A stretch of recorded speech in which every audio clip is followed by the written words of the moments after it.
Pada kesempatan ini, mari kita simak penjelasan tentang Wali Songo atau Wali yang 9. Sebelum kita lanjut, jangan lupa subscribe, like, agar kami lebih semangat memberikan video-video menarik untuk Anda. Sunan Gunung Jati. Sunan Gunung Jati memiliki nama asli Syarif Hidayatullah. Di usianya yang menginjak 20 tahun Sunan Gunung Jati telah ditinggal oleh ayahnya. Setelah ditinggal ayahnya, beliau didaulat untuk menjadi Raja Mesir untuk menggantikan ayahnya, namun beliau menolaknya dan memilih untuk menyebarkan ajaran agama Islam ke tanah Jawa bersama ibunya. Sebelum Sunan Gunung Jati dan ibunya Syaifah Mudaimah datang ke Jawa Barat tahun 1475 Masehi, mereka terlebih dahulu singgah di Gujarat dan Pasai, guna untuk memperdalam ilmu agamanya. Kedatangannya sambut gembira oleh Pangeran Cakrabuana beserta keluarganya.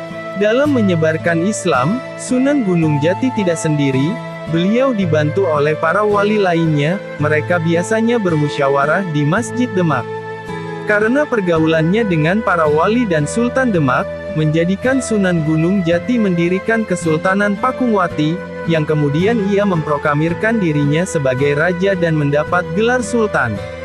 Dengan adanya kesultanan, Cirebon tidak lagi mengirimkan upeti kepada Pajajaran. Kesultanan Pakungwati semakin besar dengan bergabungnya perwira dan prajurit pilihan, terlebih lagi adanya perluasan pelabuhan Muara Jati, yang membuat perdagangan semakin pesat terutama dengan negara China. Jalinan Cirebon dan China semakin erat. Dalam dakwahnya tersebut beliau mengajarkan ilmu salat kepada rakyat China, dengan memberitahukan bahwa setiap melakukan gerakan sholat merupakan terapi pijat ringan atau biasa yang disebut dengan akupuntur. Ilmu pengobatan tersebut diperoleh saat beliau mengembara ilmu di China. Mengenal Sunan Gunung Jati. Sunan Gunung Jati adalah seorang ulama yang menjadi salah satu anggota dari Dewan Dawa atau Dewan Mubalik Wali Songo. Beliau berperan sebagai salah satu penyebar agama Islam di Jawa Barat, utamanya di wilayah Cirebon. Banyak pendapat siapa sebenarnya Sunan Gunung Jati itu. Namun nama asli Sunan Gunung Jati sendiri adalah Syarif Hidayatullah. Raden Syarif Hidayatullah lahir pada 1448 Masehi dengan ayah bernama Syarif Abdullah Udatudi bin Ali Nurul Alim, salah satu penguasa dari Mesir, dengan Nyai Rara Santang, putri dari kerajaan Pajajaran dengan ayah Sri Baduga Maharaja Prabu Siliwangi. Saat Nyai Rara Santang masuk Islam, beliau merubah nama menjadi Syarifah Mudaim. Raden Syarif Hidayatullah menginjakkan kaki di tanah Jawa, tepatnya Cirebon pada tahun 1470 Masehi. Dan karena dukungan dari Kesultanan Demak dan Raden Walang Sungsang atau Raja Cirebon pertama selaku paman Raden Syarif Hidayatullah, beliau kemudian diangkat sebagai Raja Cirebon kedua setelah pamannya tersebut pada tahun 1479 Masehi dengan gelar Maulana Jati.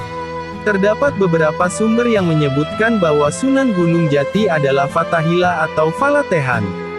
Namun kenyataannya, Sunan Gunung Jati dan Fatahillah adalah dua orang yang berbeda. Sunan Gunung Jati adalah seseorang yang telah lama bermukim di Cirebon, sedangkan Fatahillah adalah seorang pejuang Demak yang berasal dari negeri Pasai atau Malaka. Ketika wilayah Malaka jatuh ke tangan penjajah Portugis, Raden Fatahillah berpindah dari Malaka ke Demak, dan adiknya dinikahkan dengan Raden Trenggono. Sebagai seorang pejuang, selanjutnya Fatahillah ditugaskan ke Jawa Barat.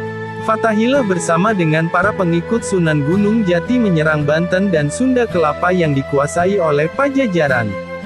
Kedatangan Sunan Gunung Jati ke tanah Jawa dikutip dari kitab Purwaka Caruban Nagari yang ditulis dalam huruf Jawa dengan bahasa Kawi Cirebon. Pangeran Cakrabuana dan adiknya, Ratu Mas Rara Santang telah masuk Islam dikarenakan mimpi mereka yang sama, yakni bertemu dengan Nabi Muhammad Shallallahu Alaihi Wasallam.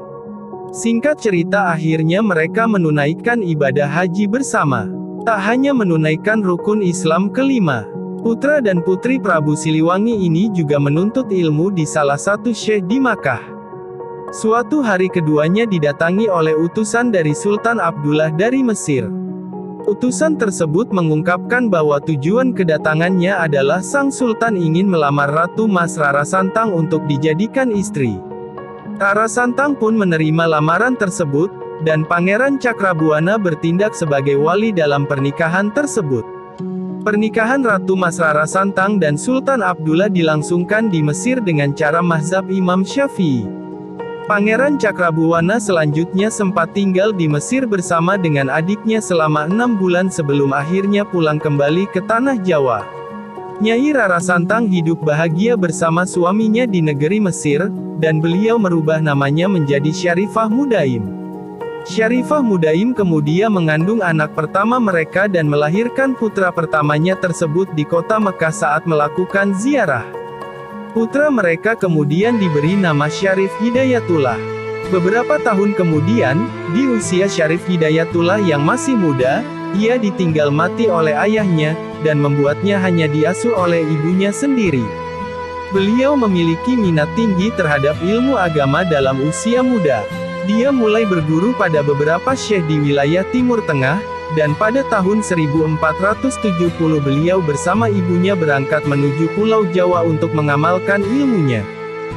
Demikianlah informasi yang dapat kami sampaikan pada hari ini, sampai jumpa di video selanjutnya.